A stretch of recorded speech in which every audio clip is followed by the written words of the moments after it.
Hello and welcome to Beautiful Thrift Homemaking.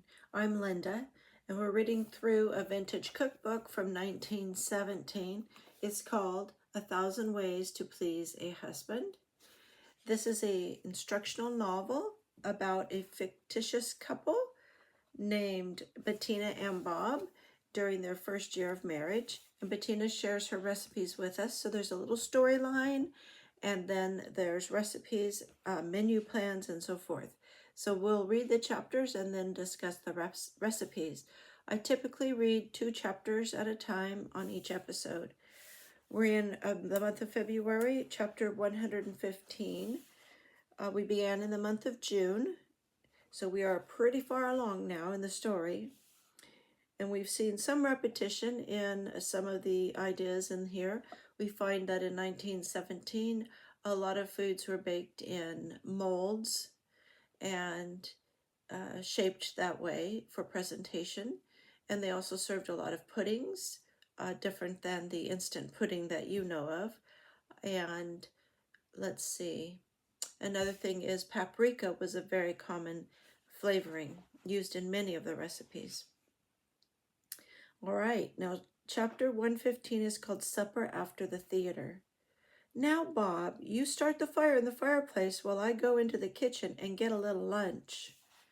Mrs. Bob, said Donald, an old school friend of Bob's, I don't want you to go to any such thing.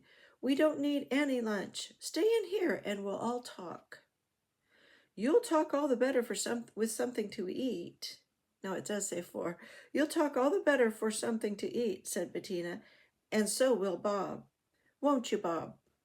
Well, said Bob with a grin, I will admit that evening home in the cold has given me something of an appetite.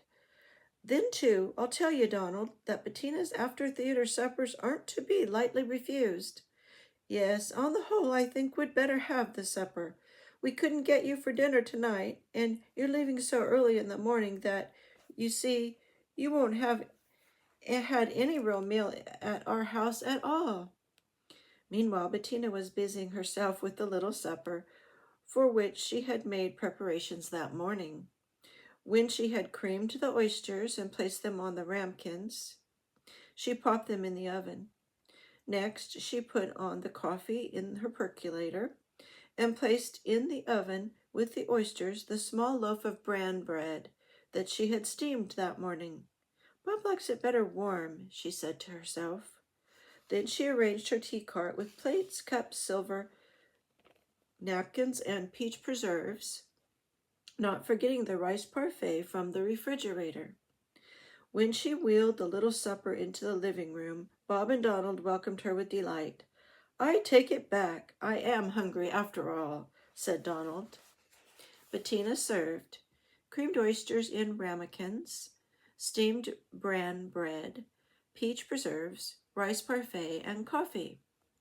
And in this chapter, we have the recipes for Bettina's creamed oysters in ramekins, 3 portions, steamed bran bread, 1 small loaf, and rice parfait, 3 portions. All right, so we'll take a look at the recipes after we read chapter 116, Washington's birthday plans.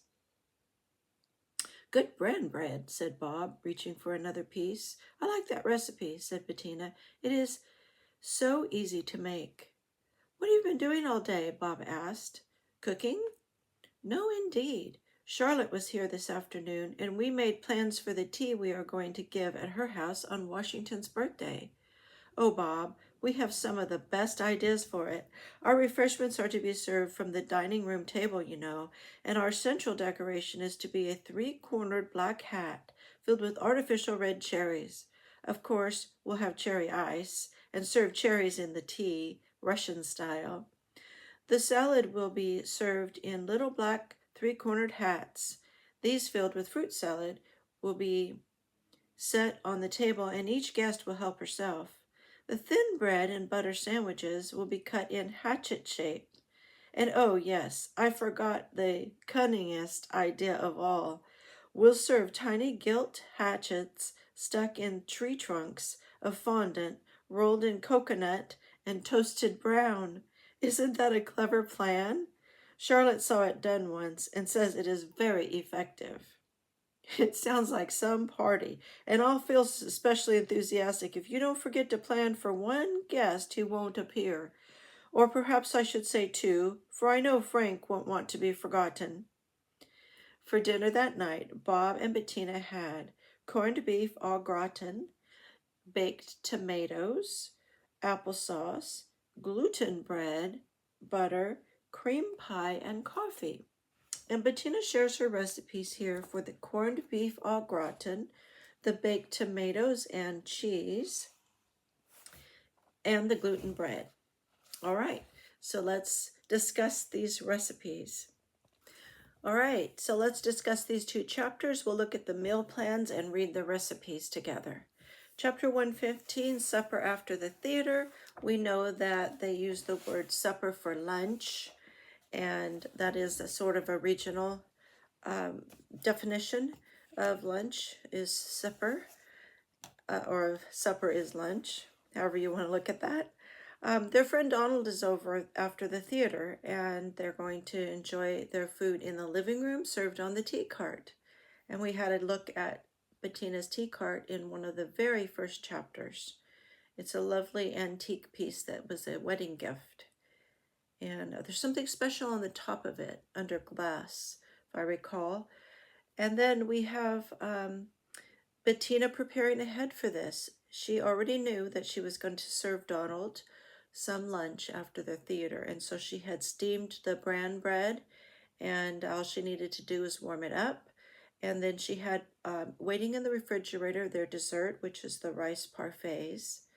And also she had hard cooked an egg, because that's part of the oyster dish, I believe it was. And then she had made those parfaits, and so they were waiting in the fridge, as I said. So planning ahead is a wise thing to do when you're going to serve company, especially. Let's look at the creamed oysters in ramekins. Again, the ramekins are just little small dishes that are oven proof for single servings. For 3 portions of creamed oysters in ramekins, we have 1 dozen oysters, 2 tablespoons butter, 3 tablespoons flour, 1/4 a teaspoon salt, 1/8 a teaspoon of paprika, 2 tablespoons crumbs, 2 teaspoons butter, and 1 hard-cooked egg, and 2 teaspoons of chopped parsley. Heat the oysters until they are plump. Drain. Melt the butter, add the flour, salt, and paprika. Mix well. Add the milk slowly and cook until creamy, about 2 minutes. Add the oysters and place 1/3 of the mixture in each well-buttered ramekin. Melt the butter, 2 teaspoons, and add the crumbs, stirring well. Place the buttered crumbs on top of the mixture in each ramekin. Brown in the oven for 15 minutes. Sprinkle with parsley and garnish with hard-cooked egg cut in slices. Okay, so you notice that hard-cooked egg comes at the end, as well as the parsley. All right, so this is a garnished dish meant to be presented in a lovely way. Now we have the steamed bran bread. 1 small loaf is made with 1 cup bran, 1/2 cup white flour, 1/2 teaspoon soda, 1/8 teaspoon salt, 1 teaspoon baking powder, 4 tablespoons raisins, 2 tablespoons chopped nuts, 1 tablespoon sugar, 2 tablespoons molasses, 1/2 cup milk, 2 tablespoons water. Mix the bran, flour, soda, baking powder, salt, raisins, and nuts. Add the molasses, sugar, milk, and water. Stir well for 2 minutes. Fill a well-buttered mold 1/2 full of the mixture. Cover with the lid, well buttered, and steam for 2 hours. The steaming may be done in the fireless cooker if desired. You may remember that a fireless cooker is kind of like the predecessor of today's slow cooker or Instapot. So the steaming may be done in the fireless cooker if desired. You can also steam in an oven. She mentioned how to do that with a pan of water earlier in another chapter recently. Now for rice parfait, we have the 3 portions made with 1 cup of cooked rice, 1/2 cup hot milk, 2 cups cold water, 1 tablespoon of granulated gelatin, 2 tablespoons chopped nut meats, 1/2 cup brown sugar, 1/4 teaspoon, sorry, 1/4 teaspoon salt, 1/2 cup whipped cream. Soak the gelatin in cold water for 5 minutes. So this is a little powdered gelatin. Soak the gelatin in cold water for 5 minutes. Add the hot milk and allow it to dissolve thoroughly. Add the sugar, salt, nut meats, and rice and mix well. When thoroughly cooled, add the whipped cream. Pour into a well-buttered mold and allow to stand in a cool place for 2 hours. Serve cold. Whipped cream may be served with the parfait if desired.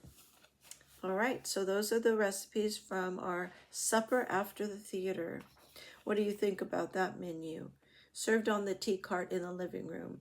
Little dishes of creamed oysters. They have little hard-cooked eggs and parsley on top. And then some steamed bran bread, which is pretty hearty, I would imagine, with the bran in it, in dark perhaps. And then the rice parfait and the coffee as a special treat. So a light lunch.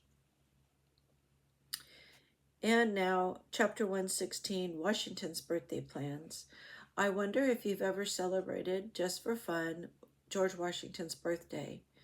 And it's a tradition in my home as my kids were growing up to serve cherry pie with vanilla ice cream.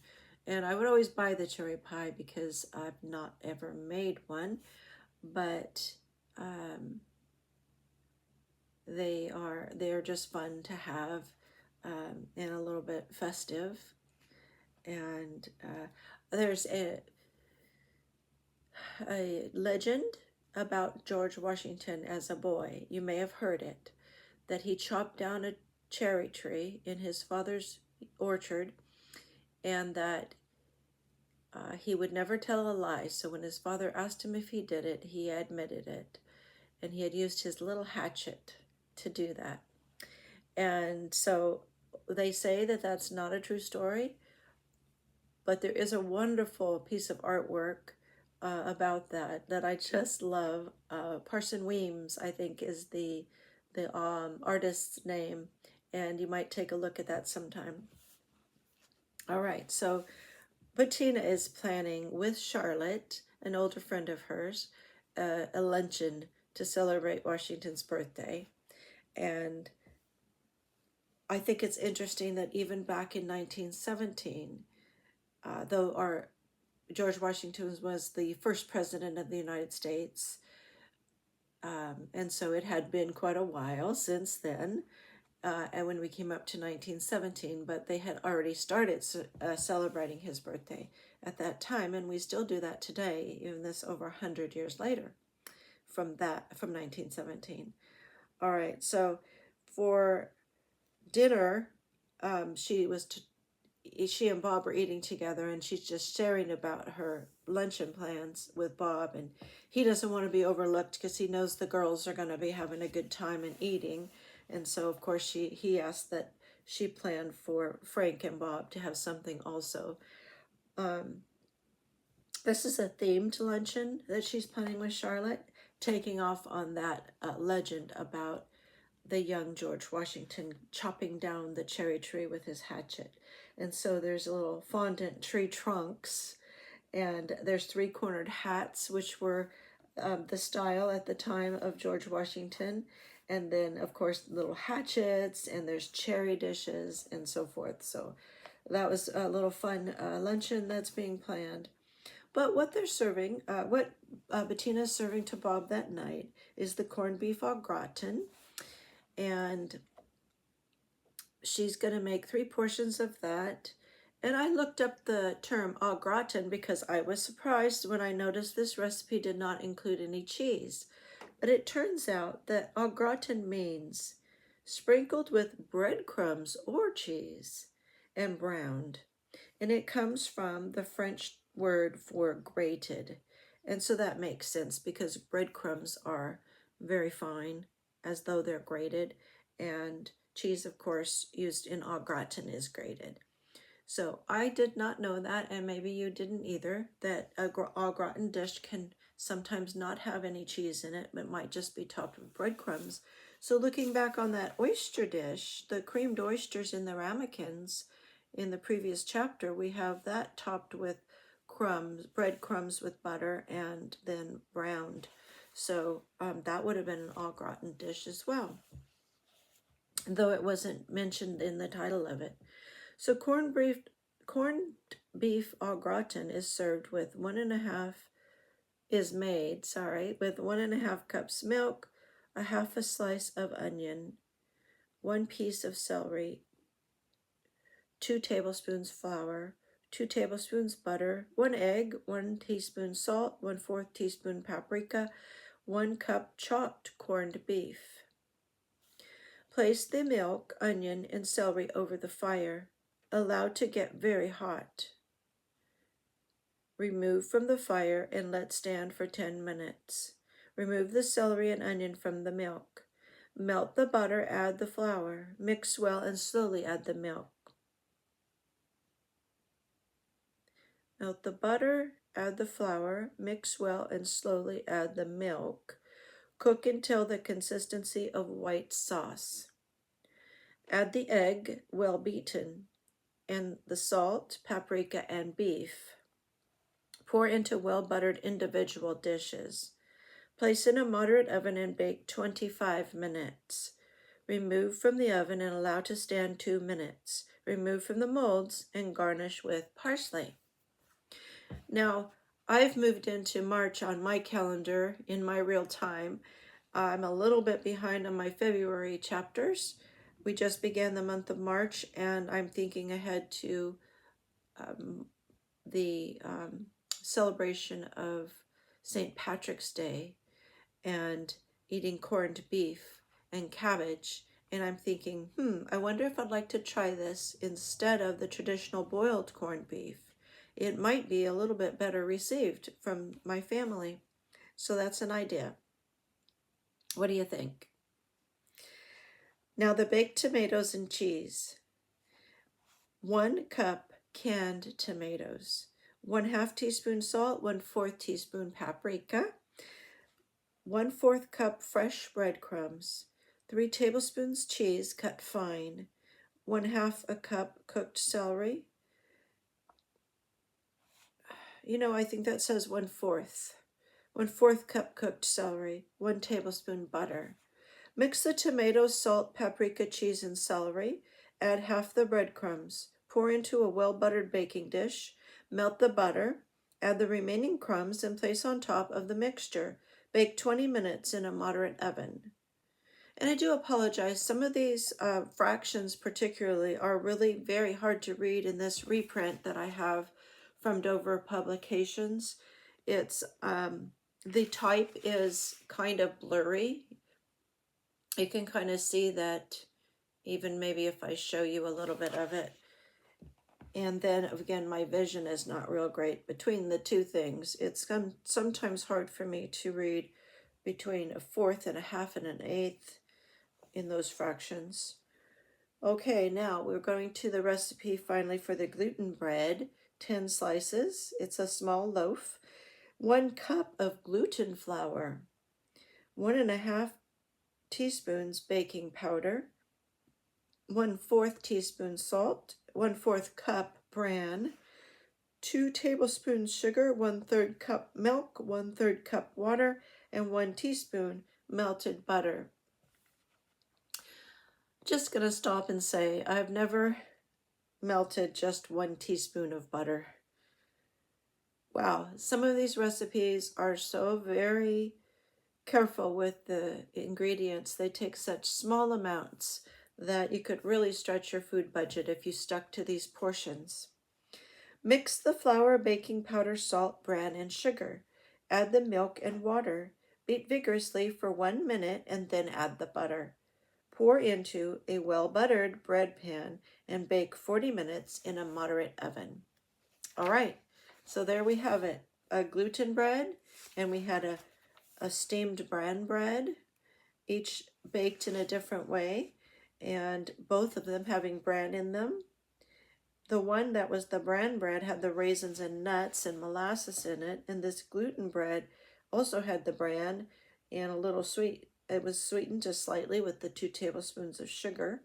So, well, I wonder which one would be tastier. All right, so hopefully you enjoyed our 2 chapters and that I didn't take too much of your time. So next time we'll cover some other chapters that are left over from the month of February. Take care and God bless your homemaking.